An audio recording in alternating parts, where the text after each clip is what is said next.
Salut à tous, bienvenue dans ce nouvel épisode très particulier de la Monday Night War. Très particulier parce que ça fait longtemps que je n'en ai pas tourné. Très particulier parce que, on n'en a pas fait non plus beaucoup avec, toi mon cher ami, Vini, et très particulier aussi pour vous qui regardez cette vidéo car il est posté en accès libre. On s'était dit, on avait fait notre petit, conciliabule avec le collectif WhatsApp là, en se disant: «Tiens, le 25 novembre 99, il y a eu un SmackDown, il n'y a pas eu de Thunder.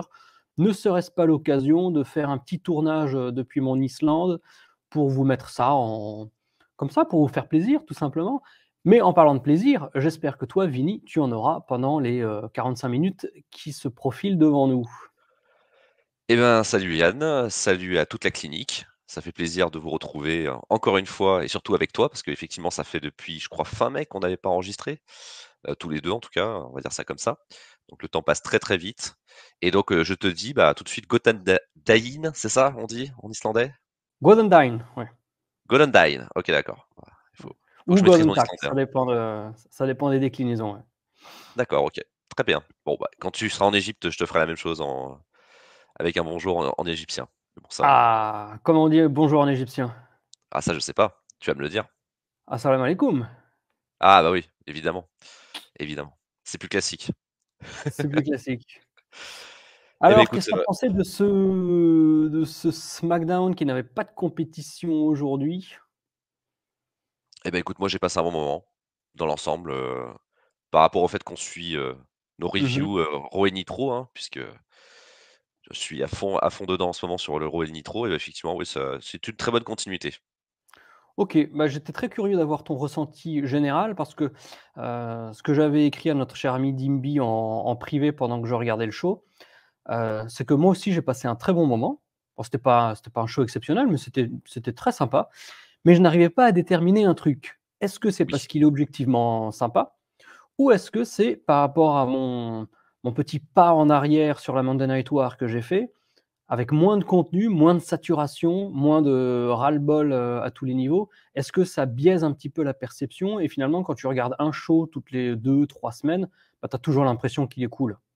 Et donc ton avis me rassure parce que je me dis que finalement, ma perception n'était pas biaisée par, le manque de catch, mais vraiment par la qualité intrinsèque de ce show, qui a notamment commencé par un segment plutôt surprenant. Enfin, en tout cas, j'ai pas suivi les storylines, de Raw, et compagnie là récemment justement, donc je commence ce show sur une feuille vierge et j'étais surpris de voir, ce premier segment qui a impliqué le Big Show et Jericho, mais surpris dans le bon sens parce que je me suis dit: «Tiens, c'est bien, ils tentent des petits trucs comme ça, à droite à gauche pour essayer de tirer vers le haut les nouveaux arrivants». Effectivement. Et ben, déjà, alors avant de parler de Jericho avec le Big Show, il y a un récap, le show commence avec un récap de Raw avec Vince qui a pété un câble sur la DX, pendant tout le long du show et qui a été en garde à vue et cetera. Et donc DX, ils attendent, dans le parking avec un avocat, l'arrivée de Vince, par rapport au fait qu'il n'avait pas le droit de revenir dans l'arène quand il a été libéré de garde à vue. Comme Voilà. disait, Louis XIV, Louis XIV, je cherche. il avait pas le droit de revenir dans l'arène. Ah! Ça, c'est bien ça. Tu pas perdu le fil par contre par rapport à ça, c'est cool. Heu, donc bah, on commence donc avec Jim Ross qui est sur le ring et il annonce l'arrivée donc du champion, de la WWF, le Big Show. Alors moi, ça m'a fait plaisir parce que depuis quelques semaines, hein, pour ceux qui nous suivent, sur l'abonnement, de la Monday Night War, ils se rendent compte qu'on l'appelle maintenant le champion des mid-carders, le Big Show. Car en gros, il ne fait qu'apparaître, heu, au milieu du show d'une manière complètement, insignifiante et il n'a que des adversaires qui n'ont aucune valeur, en fait et c'est vrai que ça nous fait un peu de peine et ça nous fait dire que c'est un champion de transition, puissance 1000 quoi et qu'il est Les vraiment, Survivor fait pour Series, ça. rappelle-moi, ça a eu lieu le 17? Le 14 novembre. 14. Ouais, Donc c'est la 1, 2, 3, 4e apparition du Big Show en tant que champion. Raw, SmackDown, c'est ça Raw, SmackDown, OK. et il a affronté que des adversaires bidons, à chaque fois en défendant son titre, mais bidons, sauf Kane, à Raw et donc là, il arrive, bon, il dit qu'il est très fier d'être champion, il y a rien à retirer de tout ça et d'un coup, Chris Jericho l'interrompt. Il dit que le Big Show n'a plus de père, mais ce soir, c'est lui son daddy. Bon, pourquoi pas. Il dit que le Big Show est le plus grand, mais on s'en fout parce que ce qui compte, c'est le charisme, et il dit qu'il en a pas. Il demande à avoir un match de championnat pour le titre sans disqualification. Le Big Show accepte immédiatement et il dit qu'il va en faire sa bitch. Chris Jericho, moi j'ai trouvé que dans ce segment, il était toujours voilà, c'est établi, la pop est là, voilà. Jericho, il fait le taf, de toute façon, il y a pas de problème là-dessus. Big Show, bon, ça respire pas le champion. Voilà, c'est ce que je me dis, quand je le vois. Ça respire pas le champion, mais je vais sauter un petit peu les étapes en donnant ma conclusion du segment par rapport à son overness. C'est qu'il chope quand même une très grosse pop. Donc, par rapport à ce que tu m'as dit, qu'il est un petit peu mêlé plus au mid-card qu'au main eventer, néanmoins, son overness, en tout cas moi en tant que spectateur lors de SmackDown, elle reste intacte. Et c'est plutôt positif parce que je pensais franchement que le Big Show en déclin, il était déjà enclenché à ce moment de l'histoire. Alors que visiblement, ça n'est toujours pas le cas. Et c'est d'autant plus étonnant que, comme tu dis, là, quand tu le vois avec son t-shirt et tout le bordel, il est pas. C'est pas un champion qui fait rêver.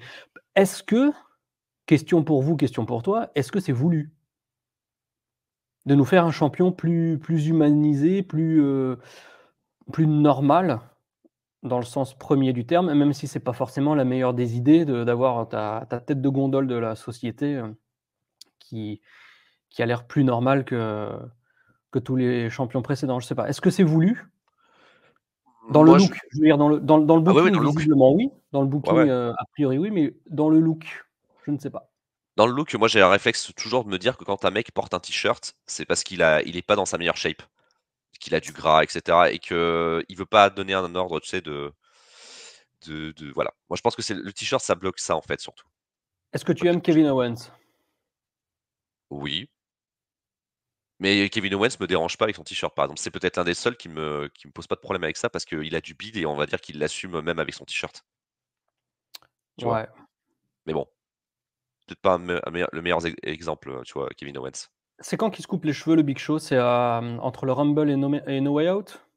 Ouais, moi j'aurais dit plutôt, pour être sûr, entre le Rumble et WrestleMania. Mhm, Parce que j'ai pas souvenir qu'il a les cheveux courts à No Way Out. WrestleMania, je suis sûr. Mais ouais, on va dire ça comme ça, entre Rumble et WrestleMania. mhm, mhm. Ouais. En tout cas, pendant le match, le Big Boss Man va venir. J'entends aux commentaires, et là j'ai écrit putain l'horreur, parce que je le découvre. Big Boss Man, number one contender. Eh oui, Yann, tu es passé à côté de ça. Faut que je pose une option sur Armoire à guidon là, hein, quand j'ai entendu parler de ça. Ah ouais, il faut que tu y sois, hein, je te le dis, hein. Ouais. Chyna et sa petite chérie Kitty arrivent à leur tour. Là, ce que j'ai beaucoup aimé, ce sera récurrent pendant le show, mais là c'était le plus poignant, j'ai trouvé. Il y a un mec dans la foule qui a une corne de brume et qui l'utilise à tue-tête. Et moi, je suis extrêmement fan. Ça m'a rappelé, je ne sais pas si toi tu suivais ou si tu as rattrapé par après, l'époque CZW de 2001, 2002, 2003. Il y a des Ouais, mecs avec des cornes de brume qui les faisaient péter à chaque fois qu'il y avait des énormes spots et ça donnait une ambiance très particulière à la CZ. En tout cas, ouais, cette fin de match, elle chauffe et je ne m'attendais pas à ce qui est. Bah, c'est ça qu'on aime bien, la WWF de cette époque-là, où ils mélangent dans un segment plusieurs storylines, même un truc qui est totalement indépendant, hein, avec le match Big Show Jericho. Donc, ouais, j'ai beaucoup aimé l'ambiance de cette fin de match. oui, effectivement. Et puis ça continue sur la feud avec Chyna et Chris Jericho. Alors, t'as pas eu le truc, mais pourquoi elle utilise un marteau sur Jericho? Bon, Si j'avais un marteau. voilà. C'est le marteau en plastique, hein, bien entendu, en plastique dur. En fait, c'est par rapport au fait il lui a massacré les doigts, Jericho, à Raw, la semaine dernière, c'est ça? Oui, parce qu'il faut que je me remette dans le contexte. La semaine dernière, donc en fait, oui, pour se venger, il lui a éclaté les doigts, quoi, à coups de marteau. C'est pour ça qu'elle a la main C'est ça, gantifiée. exactement. Hmm. Exactement. Et tu vois, petite parenthèse, Jerry Lawler, quand il fait kidididi comme ça là, franchement, autant quand son fils fait la hyène, j'aime pas, autant ça me fait toujours délirer. Je sais pas pourquoi, mais ça, c'est vraiment Ce qu'on n'a pas Jerry Lawler. mentionné, c'est quand le Big Boss Man arrive, en fait, le Big Show et le Big Boss Man se barrent Ouais, via baston vers le stage, voire les vestiaires, etc. On s'en fout, comme tu l'as dit, c'est un no DQ. Et après l'intervention de Chyna, le Big Show revient pour chokeslam et victoire sur Chris Jericho qui s'est pris le coup de marteau dans la tête. Et c'est à ce moment-là, je le répète, que j'ai mis grosse pop. Donc pour le moment, l'overness du Big Show est intact. J'ai trouvé que le rythme de ce début de show était très bon parce que voilà, ça m'a fait plaisir de manière générale. plus le caractère inattendu de ce petit segment qui ne dure que, allez, avec les promos, 6 minutes peut-être, que 6 Oui, minutes. c'est rapide, c'est Ouais. rapide. En backstage, on prépare les dindes, parce que c'est Thanksgiving, hein, on l'a pas mentionné, hein, le 25 Ah, novembre. China et Kitty retournent au vestiaire, tu veux dire? Ouais, c'est ça, elles vont se faire cuire. Et donc effectivement, qu'est-ce que c'est? Je m'ouvre une petite boisson Celsius. matinale. Mangue passion, c'est ça? Celsius Live Fit Mango Passion. Tout un programme. DX toujours dans le parking avec leur avocat. T'as Vince et la clique donc qui arrivent. L'avocat donne un papier de restraining order, on va dire, à Vince, qui stipule qu'il n'a pas le droit de s'approcher de Triple H à une distance de 15 mètres, je crois. J'avais calculé en pied, 50 C'est pieds, je crois, 50 c'est ça. feet, non? C'est ça? Ouais, c'est ça, ouais. Donc 15 Ouais, mètres. ouais, 15 mètres et quelques. Vince, dans son vestiaire, dit aux Stooges que ce soir, les New Age Outlaws vont affronter les Hardys dans un Steel Cage match pour les titres par équipe. Ça booste. Franchement, quand Ouais, c'est j'ai eu cool. l'annonce, j'ai trouvé ça super cool. Et il dit que Shane et Test vont affronter X-Pac et Triple H. Sans doute en main event. Ouais. Ça, on suppose. Alors aussi, un autre truc récurrent, je Moi, passe à Captain. on suppose, oui, effectivement, mais on peut se poser la question parce qu'un cage match pour les titres par équipe, c'est pas rien, quoi. Ça, c'est sûr, surtout à SmackDown. Parenthèse d'ailleurs, hein, on l'avait mentionné avec Rémi ou Tristan, je sais plus. À SmackDown, je sais pas si tu as capté, mais ils aiment bien défendre tous les titres quasiment. C'est leur truc en fait. À chaque fois, tous les titres sont disputés en fait. Hardcore tag team, plus du number one tag team aujourd'hui, match de la sauce forestière. Ouais, écoute, qu'est-ce qui nous manque? Titre européen peut-être? Non, non, l'européen, il est défendu aussi. Il y a que le titre féminin, je crois, qui est pas défendu. Européen, c'était qui? Ah, c'était C'était Valvenis British Bulldog? Bulldog, ouais. Ouais. Mmh. Intercontinental? Ah, Intercontinental. Non, je crois qu'il n'est pas défendu aujourd'hui. Ah! Ah, t'as trouvé Ah! alors. Bon, il en manque 2 sur 5. Tous les Voilà. titres, hein, voilà. Ok, je dis de la merde, c'est pas grave. Bon, après, alors par contre, c'est un espèce de entre guillemets de fil rouge aussi avec Mei Young qui est bourré, Ah on putain. dirait Scott Ah. Hall. Elle est déguisée en dinde et Moula est déguisée en maîtresse de maison, hein, en mode Thanksgiving, bien entendu. Et donc, tu vas me parler de Kurt Angle contre D'Lo Brown. Ouais, Kurt Angle qui est, dans sa phase, respectueuse pour le moment de la gimmick. Il vient, il serre la main de tout le monde, et cetera, et cetera. Il prend le micro.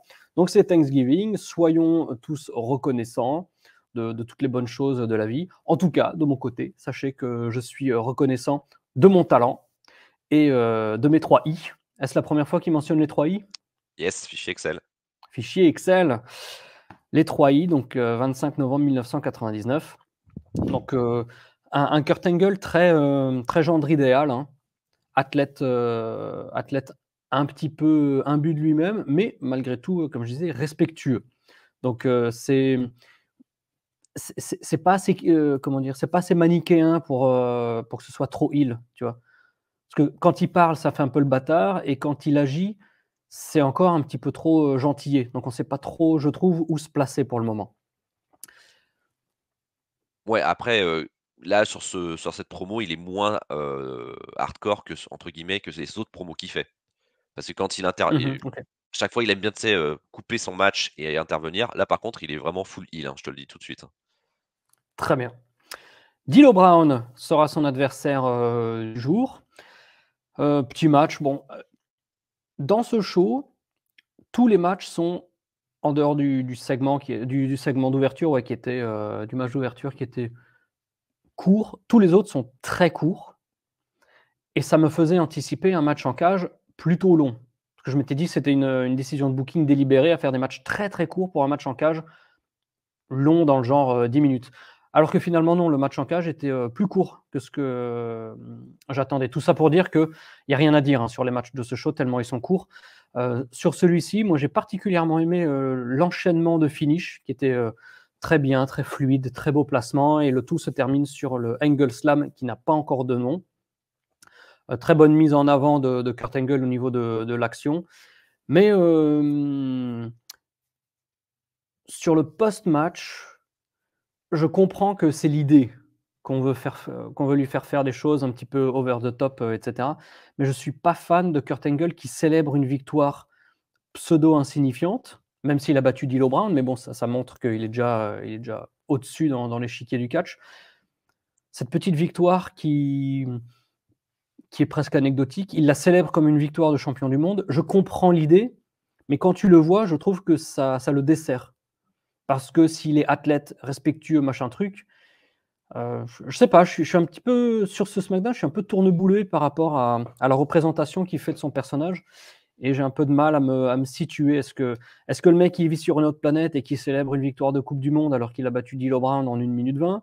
Est-ce que c'est un bâtard parce qu'il dit je suis le meilleur du monde, je suis reconnaissant d'avoir tout le talent? Ou est-ce que finalement le mec il a quand même un semblant de bonnes intentions parce qu'il est gentil et il serre la main de tout le monde? Tu vois, je suis un petit peu perdu là. Je voudrais que ce soit plus virulent, mais peut-être que vous avez la chance d'avoir un Kurt Angle plus virulent sur les autres TV, notamment sur Raw. Oui, il est un petit peu plus virulent, surtout quand il fait ses interactions, comme je te disais, avec, où il sort d'un coup pendant le match et qu'il leur dit: «Mais attendez, vous aimez un Mac, vous aimez les vampires», en gros, il est anti-entertainer, en fait et il aime que la compétition pure et cetera et c'est son truc. Après, c'est Bah, vrai que je pense que ça ne transpire pas du tout, hein, dans ce SmackDown. pas dans ce SmackDown, je suis d'accord avec toi, il est moins à fond que ce qu'il est d'habitude. Et bon après moi Kurt Angle en ce moment, avec Rémi par exemple, tu vois, c'est vraiment notre truc où on se dit: «Mais c'est super cool quoi». Le gars, il affronte pas de jobber, il affronte que des mid-carders ou des low-carders. Il les gagne tous. Après il en fait 3 tonnes caisse quand il gagne, comme tu dis, il avait gagné une coupe du monde.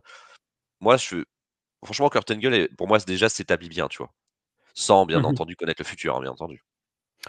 On en profite, là, tu parlais de Rémi, avant tu as mentionné Tristan, j'ai mentionné, Dimby, on n'a pas mentionné Ishtou, je crois, qui a déjà pris rendez-vous pour un enregistrement, dans quelques Yes, semaines, hein. yes. Donc, pour ceux qui se seraient un petit peu, éloignés de l'abonnement Monday Night War ou de notre actu, sachez qu'il booste plus que jamais parce que maintenant avec plus de 400 heures de review, vous avez évidemment, les Raw et les Nitro comme depuis toujours, mais on a, rajouté les SmackDown et les Thunder.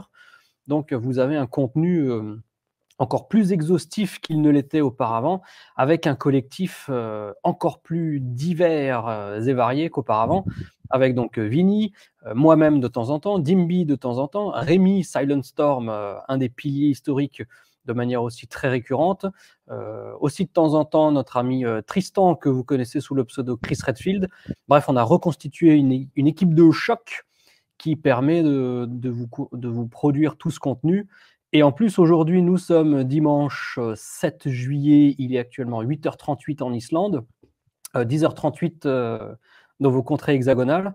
Et ce soir, vous vous préparez un 20h catch. Donc, ce collectif Yes. permet aussi de relancer, on va dire, la quantité.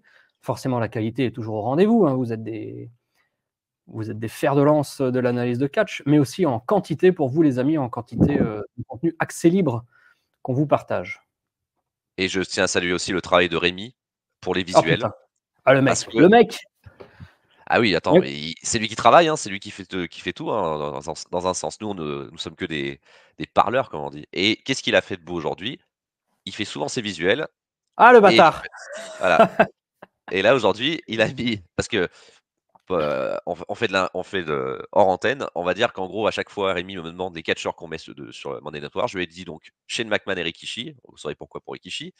Et c'est sa petite idée. Il s'est dit: «Oh bah, je vais mettre Yann Colby puisqu'on n'a pas Thunder aujourd'hui». Donc voilà, enfin Yann Party Colby, hein, le Yann catcheur. Particolby, Yann Particolby, ouais. Ouais, ouais, non mais, alors Rémi, tu as même pas fini de lui envoyer le voice message pour lui demander un truc, tu as déjà reçu l'email avec le nouveau visuel, quoi. Trop fort, Et trop non, fort. non et alors, enfin, c'est pas une nouveauté, mais disons, c'est le souci du détail de ce nouvel abonnement qu'on vous invite évidemment à au moins essayer pour voir, si ça vous plaît. C'est qu'à chaque, TV, effectivement, comme tu l'as dit, Vinny, Rémi nous met les catcheurs, pardon, je rote, les catcheurs qui ont été, les catcheurs majeurs, en fait, du TV, quoi. Que ce soit SmackDown, Raw, Thunder ou Nitro, quoi. Donc, souci du détail, envie de bien faire. Et il refait même, donc il prend ce visuel qui est unique à chaque TV, et une fois qu'on a fait l'enregistrement et qu'on a déterminé notre titre, il refait le visuel en rajoutant le titre. Donc là, le mec, Exactement. il est, Et lui, pour donner un exemple, il fait pas des photos comme ça. Voilà, parce j'avais Non, fait des petites captations qu'on ça n'avait c'est pas toi. Ah mis. putain, ouais, mais Ça, on ça, s'est c'est de chié moi, dessus ça. là. Hop là. Ouais, tu vois, Allez, là, je, je vais m'occuper des photos pour pas oublier. tu fais les photos? Allez, on fait comme ça. Allez, je fais Et les moi, je photos. continue. Al Snow Euh, qui. Ah oui, non, oui, on prépare toujours la bouffe. Alors ça, comme tu le sais, ouais, je ouais, supporte pas, hein. moi non plus. Al Snow et Mankind en backstage. Alors, Al Snow dit qu'il a pas aimé ce que lui a dit le Rock lundi à Raw. Alors, je te fais le topo vite fait. Ils se croisent dans les couloirs. Le Rock lui dit en gros qu'il sait pas qui il est. Al Snow, il lui dit t'es le mec de l'entretien ou que je sais pas quoi. Et derrière, il dit il a la tête de Ed, donc il a Ed dans les mains. Et il lui dit donc toi t'aimes les têtes de mannequins, c'est ça? Et bah, après, il lui fait toute sa sauce habituelle en lui disant que tu la mets bien derrière, là où le soleil ne brille pas. La tête de mannequin, Al Snow. Et surtout, il aime pas l'affiliation entre Mankind et le Rock. Il aime pas la Rock and Sock Connection, en gros. Mais Mankind lui dit t'inquiète pas, ça va aller, t'en fais pas. Le Rock, je le connais, il y a pas de souci. On retrouve DX en backstage. Alors, Triple H nous dit que Thanksgiving, il faut faire toujours une bonne action, hein, parce que c'est l'action de grâce, comme on dit. Et donc, ils vont aller aider des sans-abri. Et ça, je vais adorer ce truc, hein. Ça va être très très bien. Tout ce Pardon? segment-là. Non, non, non, je déconne, hein, c'est Ah ouais, ironique, non, hein. mais c'est le C'est top, immonde. top 5 de la chiasse, quoi. On avait dit on ferait 3 quarts d'heure. On a à peine commencé le show, on est à 20 minutes. Non, ce truc des clodos là, c'est Ah, ça, c'est pas possible, hein. un des allez, peut-être top 3 de ce que j'ai détesté Monday Night War WWF là. Ah ouais, je te rejoins, hein. Top 5, allez. Top 5, J'élargis parce allez. qu'il doit y avoir d'autres trucs, mais top 5 sans problème. Val Venis contre le British Bulldog Ouais. pour le championnat européen. Alors, micro de Val Venis avec toutes les allusions bouffe et sexe pour Thanksgiving. Low blow du British Bulldog, disqualification suivi d'un power slam. Euh, Match insignifiant et j'ai pas du tout aimé ça parce que son low blow et la disqualification, non. Enfin, quand tu le regardes, ça n'a aucun impact. C'est, tu l'impression que c'est une disqualification qui tombe comme un cheveu sur la soupe. Et je pense que l'idée, c'est de nous faire croire que le British Bulldog voulait délibérément se faire disqualifier. Alors, de une, pourquoi? Parce qu'il n'était pas non plus terriblement menacé par Val Venis. Et même visuellement, on dirait de la WCW, quoi. C'est un demi-low blow comme ça, placé en catimini. Je Un Non, truc mais qui en sert à plus, rien à l'issue d'un match qui ne sert à rien. le Bulldog, il se casse sans sa ceinture, je veux te dire, on dirait qu'il sait même pas ce qu'il fait, en fait. Ouais. Ceux qui savent pas ce qu'ils font, par contre, c'est DX, hein. Ils sont à l'extérieur de l'arène. Triple H ironie sur la beauté de la ville de Rochester, parce que nous sommes à Rochester, New York, si je dis pas de bêtises. Billy Gunn a repéré un sans-abri et en fait ils sont 3, tu découvres au fur et à mesure qu'ils sont plusieurs. Et là ça se finit avec en gros Triple H qui se foutent de leur gueule et ils disent qu'en gros venez avec nous, on va vous filer à bouffer. Voilà, en gros c'est ça. Et on enchaîne avec le titre hardcore, Kane contre le Big Boss Man. Ouais. Pendant le match, on voit Viscera dans les backstage qui visiblement a envie de rouler une pelle à Tori, qui elle regarde le match sur la télé. Et Dieu merci, le match hardcore va s'étaler, s'écouler vers les backstage, ce qui va permettre à Viscera de croiser le chemin de Kane en backstage. Non, c'est Tori, pardon, qui tombe Oui, sur son Tori. chéri Kane pour pouvoir le sauver. Sauf qu'à ce moment-là, donc Kane est un petit peu distrait. Il va se faire attaquer par Albert et il va se faire piner la gueule en backstage. Oui, bon, ça va finir en quoi ce truc? Ça va finir en Kane Albert à Armageddon? Non, parce que Kane il est en feud avec Viscera. Donc je pense pas qu'il y ait du Albert Kane à Armageddon. Ok. Moi je pense qu'il y aura du Kane Viscera par contre et ça craint. Ah bah, double option alors posée sur Armageddon. Ah ouais, c'est sûr. La DX cherche encore des clodos. Donc ça, Ouais, ouais, ça c'est un fil rouge divisé en combien? Allez, en 4 non? 4-5? ouais, même plus, non, plus. Même plus? Parce Ouais, que c'est infernal. il y a le premier, il y en a 3 ou 4 dans la rue et il y en a au moins 2 dans les backstage. Yes. Yes, yes. Suivi du dernier sauvetage post Vince McMahon qui leur donne à manger. Ouais, effectivement. Bon, bah, on va passer, hein, parce que là, franchement, juste à Ouais. part qu'ils recrutent des clodos, c'est tout ce qu'ils font. Donc, Rock and Sock Connection en backstage qui se prépare pour leur match contre les Hollies. Ouais, et il y a un moment, il y a aussi un tout petit encart où Il nous remontre Mae Young et Fabulous Moolah au premier rang, là, et Jerry Lawler, il fait « Eh, vous devriez pas être quelque part d'autre, genre le cimetière ?» Et ensuite, effectivement, match pour les number one contenders, Number one. tag team, Rock and Sock Connection contre les Hollies. Donc, comme tu disais, Mankind avait remercié le Rock d'avoir accepté sa main tendue. Ce que j'ai trouvé étonnant, c'est que Mankind, à ce moment-là, lui demande pardon. Il demande pardon d'avoir gueulé sur le Rock dans le passé, etc. Ensuite, le Rock, lui, va arriver, il va passer en revue toutes les tartes qui sont placées ringside pour finir par la fameuse Poontang Pie. Et en plus, elle est bonne, nous dit-il.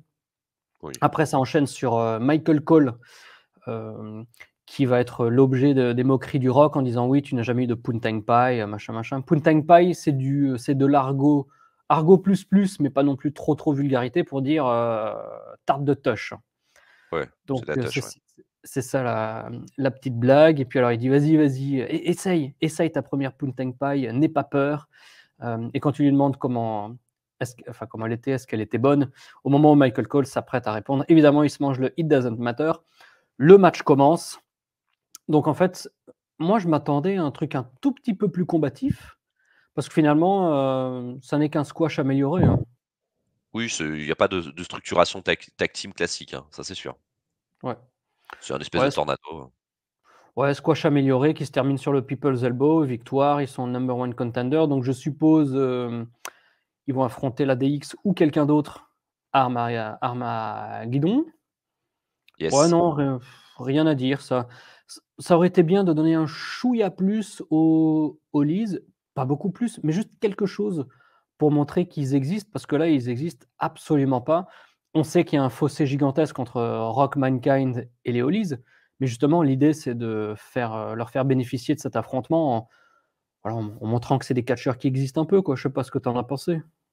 Oui, c'est carrément ça, honnêtement, c'était pas la peine d'autant les rendre insignifiants. C'est quand même un match de number one contender, c'est pas un match lambda, qui est là juste pour remplir, c'est quand même il y a un enjeu. Donc s'il y a un enjeu, il faut leur donner un peu de grain, quoi, c'est ça le truc. Et c'est vrai que là, bon, on fait voir que c'est des top stars, forcément, le Rock et Mankind, et que les autres, c'est des mid-carders, sans plus ni moins, quoi. Ils Mmh. sont là juste pour faire le travail et puis ça passe, quoi. DX avec les sans-abri comme toujours, hein, en backstage. Alors, les New Age Autos décrivent, tout ce qu'ils aiment manger pour Thanksgiving et ils donnent envie juste, aux sans-abri, en fait, ils leur filent rien. Donc là, maintenant, c'est la fils de puterie absolue, c'est-à-dire qu'ils se délectent de la bouffe en disant: «Oh, franchement, c'est tellement bon là, cette dinde». Ah non, mais c'est immonde. Rikishi avec les tout cool. Oui, ses débuts sur le ring, enfin, le retour sur le ring, on va dire, donc en quelque sorte, hein, puisqu'on l'avait pas vu depuis, 97, hein, en Sultan, c'est ça? Ouais, alors je me souviens que j'avais regardé à l'époque les cartes de House Show. En tant que sultan, il avait catché jusqu'à la toute fin de l'année 97. Donc nous, Ouais. on l'a vu en TV, je saurais plus vous dire, quand est-ce qu'il était apparu pour la dernière fois. Mais en tout Et cas, en tant ben, que catcheur actif, ouais. décembre 97, je me rappelle. C'était contre, Ken Shamrock, je crois. Un truc comme Oh! ça. En TV, à Raw. En TV, ouais, à Raw, ouais. Je crois que c'est son Oh! dernière apparition. OK. Bah, donc ouais, presque 2 ans d'absence finalement. Heu, donc oui, moi je m'étais dit, c'est la deuxième fois qu'il apparaît parce que je m'attendais pas à ce qu'éventuellement il débarque, à SmackDown pour la première fois. Je voyais plutôt ça à Raw. Donc au moins Ah non, c'est à Raw, il est apparu. Parce que ah c'est il le il est apparu. ah! Là, c'est son match, c'est ses débuts en match. Parce que à Raw voilà, on remet un peu de Yann Party Colby, ça fait toujours du bien. Heu, donc oui, effectivement, à Raw, en fait, à Raw, ça a servi non seulement à ce qu'il arrive, entre guillemets, mais aussi au face turn des Too Cool. Parce que moi, je me rappelais plus quand ils avaient tourné face. En fait, ils tournent face, mais alors d'un truc complètement insignifiant, quoi. Par rapport au Mean Street Possible, British Bulldog, en fait. Donc, OK, alors que la semaine dernière, ils étaient full heel, il y avait pas de problème, quoi. Donc voilà, l'association maintenant des Too Cool, et il affronte donc Joey Abs des Mean Street Possible. tout à fait. Il gagne le match avec un bonsaï suivi de son sit down pile driver. Après le match, par contre, je me demande si c'est pas ça qui lui a donné, envie de chercher un autre move de cul un petit peu plus safe. Il commence à courir dans les cordes et il veut faire le saut de Wawaro, comme disait, comme disait Raymond Rougeau, là, comme Earthquake sur Adam Bomb à WrestleMania 10. Il Ouais. court dans les cordes pour ensuite s'asseoir sur le mec. Et quand il s'assoit sur le mec, je sais pas si tu as capté, mais il y a un genou qui flanche. Et tu vois qu'immédiatement il se relève et il se touche le genou. Et je pense qu'il s'est fait, heureusement pas trop mal, mais un petit peu mal quand même. Là, il Et a glissé. ouais, donc je pense que c'est peut-être ça qui lui a donné l'envie de trouver un truc à faire de manière récurrente sans qu'il se blesse, quoi. Parce que là, c'est vraiment pas passé loin. Et donc, je suppose que, voilà, j'allais cliquer dessus, que nous sommes aussi dans un fichier Excel avec la danse post-match. Parce que dans cette danse post-match, il nous fait un petit peu, comment dirais-je, l'équivalent de Bob Redolly, hein, si tu es un petit peu d'accord, Mm. dans le genre, je me lâche, je m'en bats les couilles. Parce qu'au début, il est un petit peu timide, tu vois. Et puis tout d'un coup, il remue les hanches, la graisse swing dans tous les sens. Et là, la foule se dit: «Oh putain, c'est quand même cool là ce qui se passe».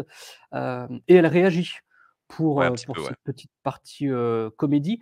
Et ce que j'ai énormément regretté, c'est qu'il y a eu un cut un petit peu abrupt pour le segment suivant avec la DX et la suite des Clodo, alors que Rikishi était en train d'être over, acclamé par la foule, en dansant, tout en, comment dirais-je, pendant que, comment il s'appelle, Scotty Trorotti faisait le warm. Ouais, On un l'a manque juste de temps là. aperçu, sur un bout d'écran et c'était dommage parce que je m'étais dit: «Ah tiens, enfin c'est ouais, c'est l'air attitude en fait». Il y a un truc qui arrive et ça prend quoi. Ouais, c'est ça. N'importe quoi prend. Par contre, ce qui prend pas, c'est encore la DX avec les sans-abri, hein. Ça, donc tu as X-Pac qui prend une tarte, il fait genre, il la met sous le pif des clodos, tu vois? Pour leur donner envie et après, il nous fait le coup avec la cuisse de poulet, la cuisse de dinde plutôt, pardon. Voilà, donc vous voyez, l'image, parle d'elle-même, hein, c'est vraiment minable, hein. C'est Alors moi, je me dis une chose, quand je vois cette merde, le problème de la DX aujourd'hui, c'est qu'ils sont pas, heel, en tout cas pas reconnus heel par les fans et j'ai l'impression qu'aujourd'hui, on s'est dit: «Tiens, on va faire un truc vraiment dégueulasse pour, comment dire?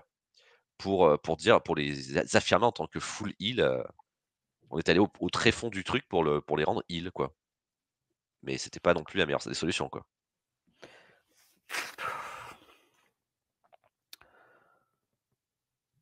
Ouais, je sais pas, c'est tellement nul que j'arrive pas à je pense que tu as complètement raison quoi. Mais, vous auriez pu, j'en sais rien moi, qu'est-ce que vous auriez pu, péter la gueule d'un mec? Enfin, je sais pas. Le Ouais, le c'est ça. je sais pas si qu'ils s'en prennent au Rock, tu vois? À 4 contre 1 ou à Mankind. Mankind, les Ouais, gens l'aiment bien.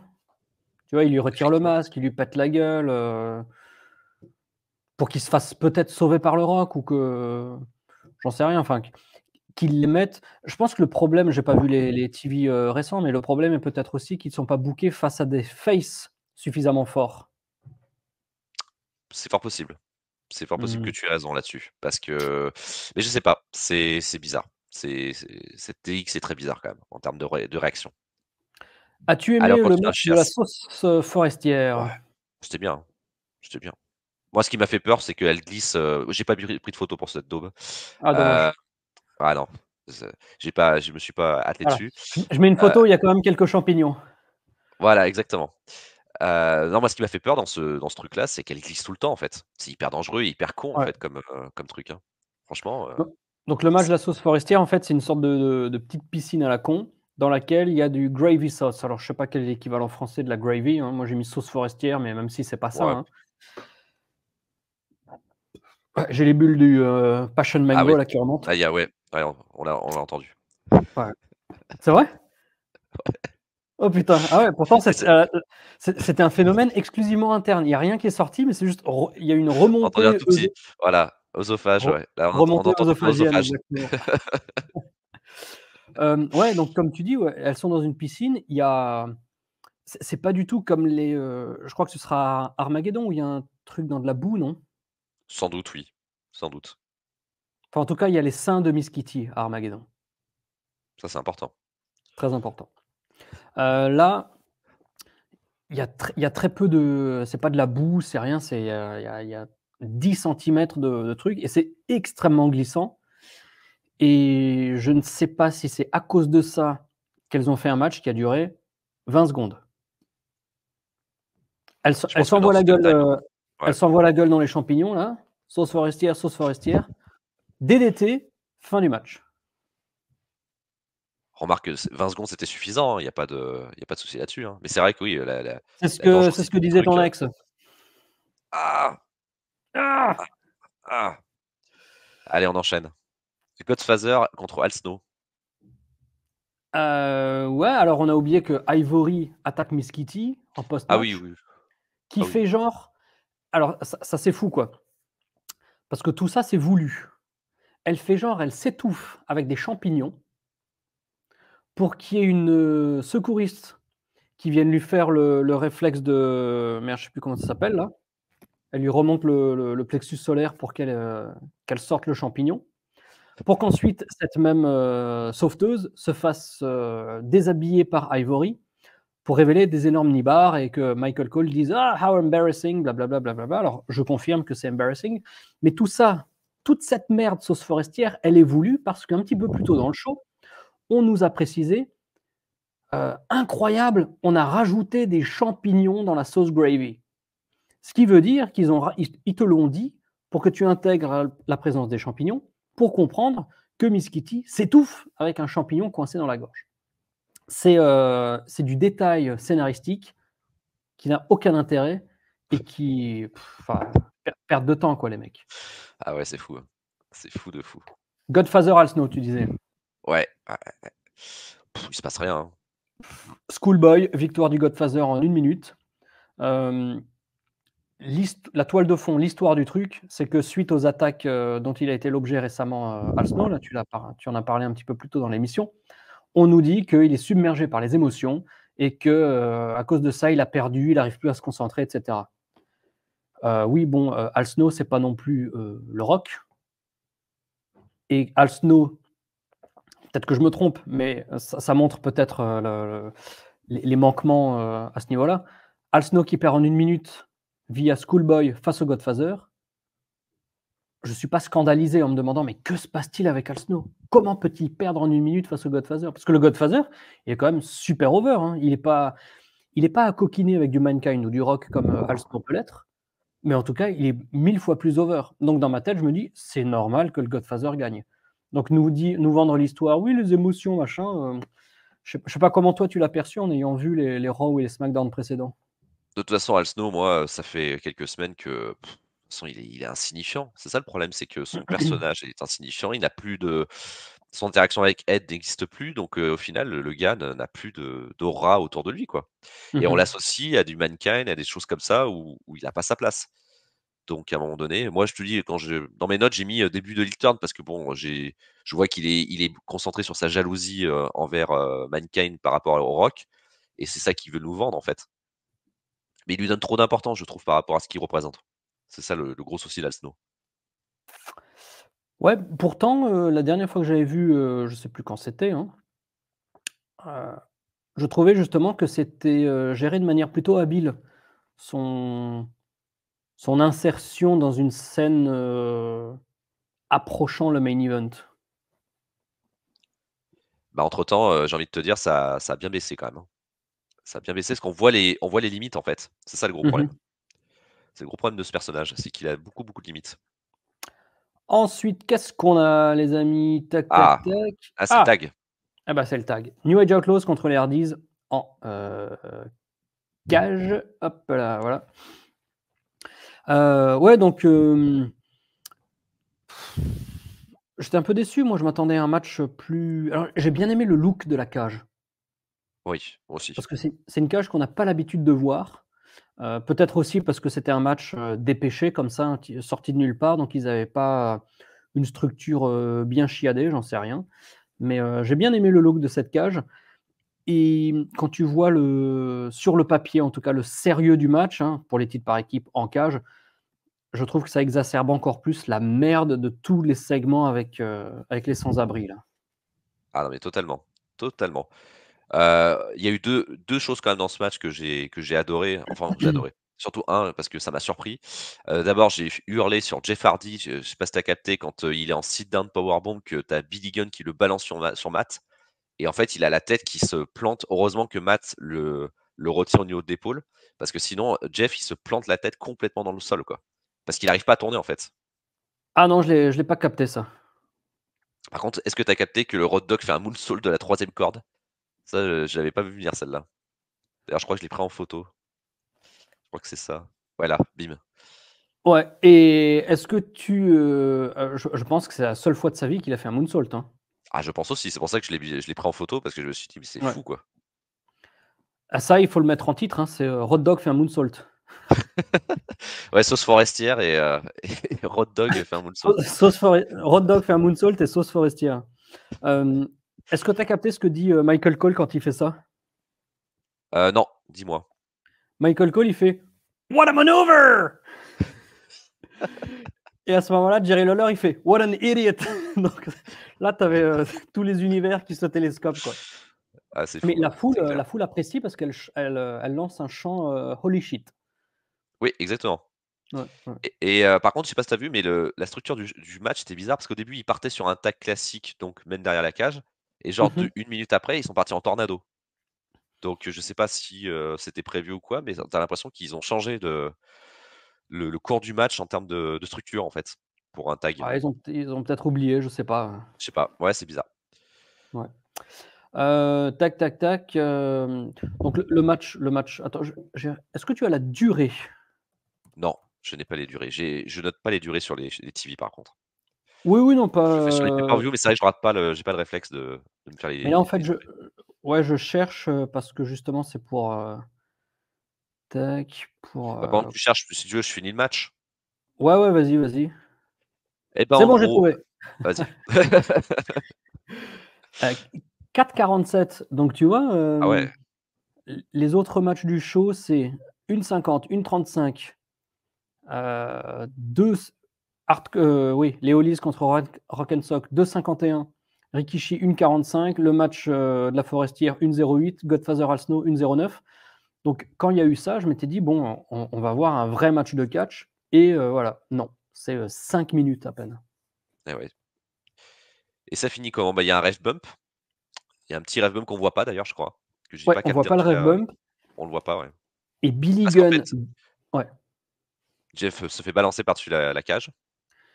donc Billy Gunn balance Jeff Hardy sur cette cage qui est, pas extrêmement haute. Bon, tac, voilà.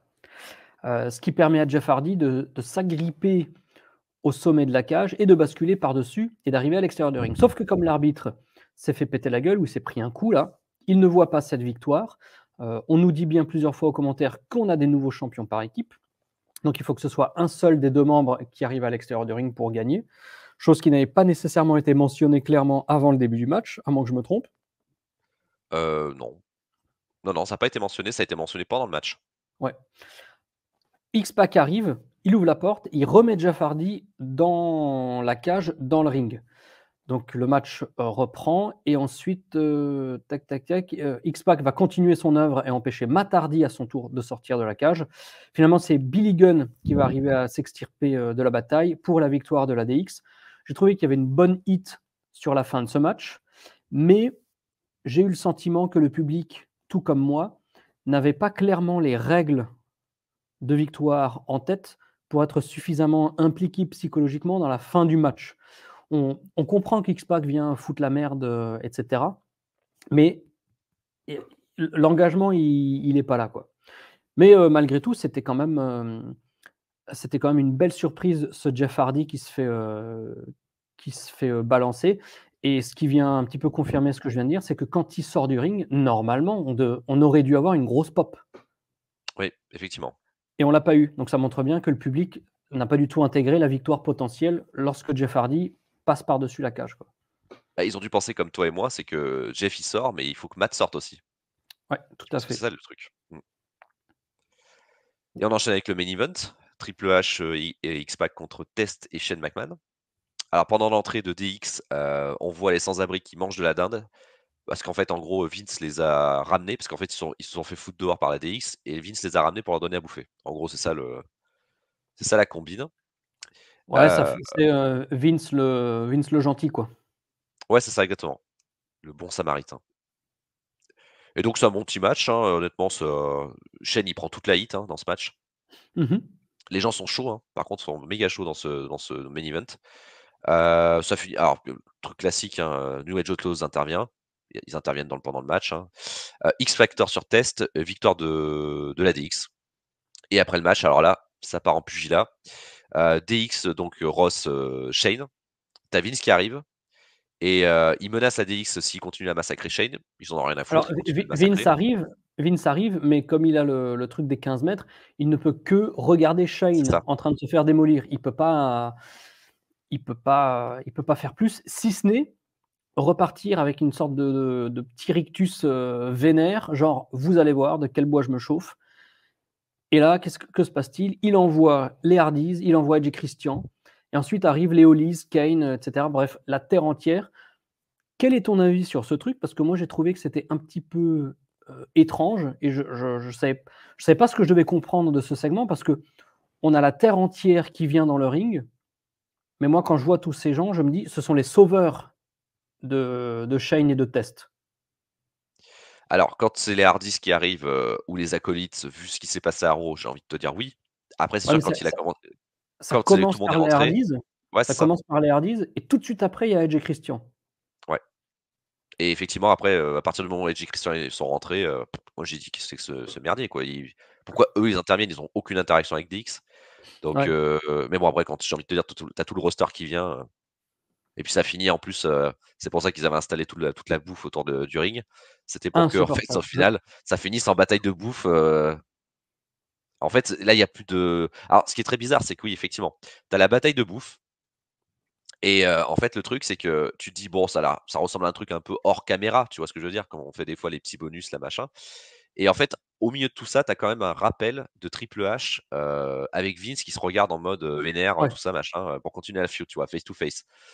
Mais ça n'empêche qu'autour du ring, bah, en fait, c'est la bouffe dans tous les sens, bataille de bouffe, quoi. C'est la cantine. C'est le segment, pour finir, chaos cantine. Et alors, on l'a pas mentionné, je sais pas si moi j'ai trouvé ça cool, enfin, comment dire? C'était un un bon curseur pour voir, où en est Test. Pendant son comeback, heu, grosse efficacité de tout ce qui se passe. Bien exécuté, et la foule est à fond derrière lui. Donc moi je le perçois pas comme une star, mais visiblement la foule commence à déjà le percevoir comme un vrai main eventer. Moi, je pense qu'il est lié à sa storyline de mariage. Mmh mh. Parce qu'il tease ça depuis, allez, 3 semaines à peu près, depuis qu'il a retrouvé la mémoire. Et son mariage, bah, c'est donc, la semaine prochaine, C'est à Raw. Stéphanie qui a retrouvé la mémoire. Oui, oui, exactement, Stéphanie a Ouais. trouvé la mémoire, oui. Et je pense qu'il est lié à ça, en fait. Il est surtout lié à son overness, en fait, moi je le lie à cette, storyline de mariage. Parce qu'il est Mmh mh. il est, dans la storyline la plus over, actuelle de la WWF, c'est-à-dire les McMahon avec la DX. Et comme il est dans ce truc-là, en fait, tout le monde dans ce truc-là est over, tu vois? Je pense pas que ça soit intrinsèquement Test Mmh. qui shine, tout seul, tu vois, par rapport à ça. OK. Et la fin du show, alors moi je supporte pas quand il y a de la bouffe, ou même la baston, je crois que c'est en janvier 2002, entre, Austin et Booker T en supermarché. Ah oui, ouais, Le fin 2001, ouais, tout ça là, ouais, horrible ça. Ouais, Ouais. ouais, fin 2001. Hem, ça m'angoisse là de voir ce bordel, tu vois? Ouais, parce qu'après Sans il faut sans tout nettoyer. Bah oui, oui, parce que moi C'est c'est ça bien rangé, m'angoisse c'est aussi. bien nettoyé chez moi, tu vois? Bah oui, moi aussi. Mais bah oui, on voit, il y a rien quoi. Tu as une table, une chaise. Ah Au bah, moins l'hôpital tu psychiatrique de Melun, hein, c'est oh Christophe Ajus qui a dit ça, donc moi je suis toujours dans ma chambre, psychiatrique, hein. Je bouge pas. Ah non, attends, je fais apparaître les riflages de ma hop là, tac, tac, tac. Ah, on sait jamais, hein. Ouais, par contre, même si tout ça, c'est pourri, là, d'un point de vue télévisuel, le tout dernier segment, il est mignon parce que donc tu as un gros plan sur, Jerry Lawler qui fait: «Ah c'est putain, c'est le meilleur Thanksgiving de tous les temps, bla bla bla, bla bla bla». Là, donc il est toujours derrière la table des commentateurs avec, on le rappelle, Mae Young et Moolah derrière lui. C'est le plus grand Thanksgiving de tous les temps. Il se retourne, boum, Mae Young lui met une tarte dans le visage, crédit de fin. C'est gentil, voilà, c'est, on aurait pu. Ne faire que ça. Ah oui, ça aurait suffi, hein, c'est sûr. Ça aurait suffi. Ça aurait C'est pas suffi. nécessaire de faire tout ce bordel, Ouais. pas nécessaire. Ouais. Mais ça reste un bon SmackDown, hein. Moi, j'ai passé un bon moment, hein. C'était très digeste, hein, il y avait pas de souci là-dessus, malgré, des pointes de chiasse, par-ci par-là. Ouais, elles sont relativement soft, hein. Si on avait eu un Oui, SmackDown Thunder, je pense que ça aurait pas été pareil. tu as la date du prochain SmackDown, qui n'a pas de Thunder face à lui et qu'on vous remettra aussi en Eh accès bah, si libre, les amis? si je dis pas de bêtises, j'avais vérifié hier soir, c'est le 30 décembre. Ah OK, C donc c'est dans longtemps encore. OK. c'est le 30 décembre et c'est tu sais, c'est la jonction, on va repasser normalement après, janvier 2000 avec, Nitro à 1h30. Je Ah, crois que c'est peut-être le dernier que Nitro, c'est la semaine du dernier Nitro à 3h. d'accord. OK, OK. Très bien, très bien. En tout cas, je serai de retour, moi, pour ce SmackDown du 30 novembre. Dans l'abonnement, peut-être, Armageddon, hein? Faut qu'on trouve, faut qu'on voit les dates d'enregistrement parce que je repars pendant 1 mois et demi, octobre-novembre. Mais d'ici là, heu, oui, oui, Armageddon sera passé, donc il y a pas de souci. Yes, Ouais. Donc ouais, ouais, moi je suis d'accord avec toi. J'ai passé un bon moment et ça me donne envie d'en voir un petit peu plus. on est d'accord. Ouais. Un petit mot pour la fin, mon cher Vini? Eh beh, écoute, toujours un plaisir, de faire voilà, de faire une review avec, Yann Party Colby, hein, parce que c'est le catcheur avec qui on a partagé ce moment, hein, aujourd'hui. Donc voilà, c'est toujours un plaisir de te revoir, parce que les gens pensent qu'on se voit beaucoup, mais en fait non, hein, on s'était pas vu depuis fin mai, hein, si je dis pas de bêtises, c'était la Bah, je suis dernière fois par qu'on avait enregistré ensemble. ouais, j'ai pas la je suis parti en Islande il y a un mois là, le 8 juin. Putain, ça passe, hein. Et ouais, jour de mon anniversaire en plus, hein, il y a pas de coïncidence. C'est vrai, je l'avais souhaité? Je ne sais plus. Non, tu le savais Ah pas en même tu temps, donc ah ouais. Bon et ben, bon anniversaire avec 11 mois d'avance. ouais, super, pour mes 36 Ouais, ans. super, Merci. ta gueule. Enfin voilà, donc bah, moi en tout cas, toujours un plaisir aussi de vous retrouver bientôt, sur l'abonnement Monday Night War, hein. On vit de grandes aventures, hein, et puis venez souffrir avec nous, parce qu'on est en période Vince Russo, c'est très compliqué. Ça, c'est par C'est contre, vrai, c'est c'est c'est des compliqué? épreuves, hein. Ouais, Ouais. d'ailleurs un petit conseil, si vous regardez un épisode de Nitro, époque Vince Russo, regardez-le en plusieurs fois et essayez avec quelqu'un. Parce que tout seul, en une fois, ça peut vous énerver un peu quand même, hein. Surtout si en ce moment vous êtes pas bien. Bon, bah, c'est une magnifique conclusion pour cet épisode. Merci à toi, Vini. Merci à vous de Merci nous à toi avoir Yann. regardés jusqu'à la fin, car si vous entendez cette phrase, c'est le cas. Et puis, bah, merci d'avoir regardé les 20 heures catch qui auront lieu entre cet enregistrement et la diffusion de cet épisode. À la louche, tu sais quand est-ce que ce sera diffusé, ça? Vous avez enre Ce qu'on est en train de faire aujourd'hui? Ouais, Oh j'ai pas calculé, mais je pense que ce sera peut-être mois d'août, à peu près. OK, OK, OK, Mois très bien. d'août, dans le mois d'août, on va dire. Je pense que ça sera à peu près dans cette période. Ça roule. Donc on se Bah, on écoute, se ouais, salue dans le doute. ça roule. Allez, à la prochaine.